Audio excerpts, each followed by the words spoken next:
Ayan guys, ganito yung kalsada namin dito sa Imos. Napakaliwanag.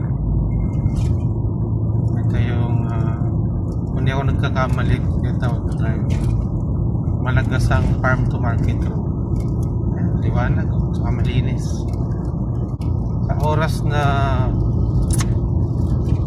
alas 4:30 ng umaga, ayan, ay napadaan muli dito sa kalsada namin ng Imos City Hall. Ayan, napakaliwanag.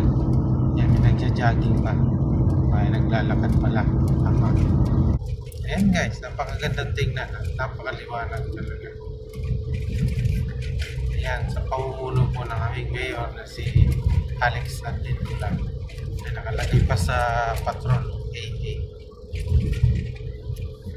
Ayan, ito na yung City Hall namin guys.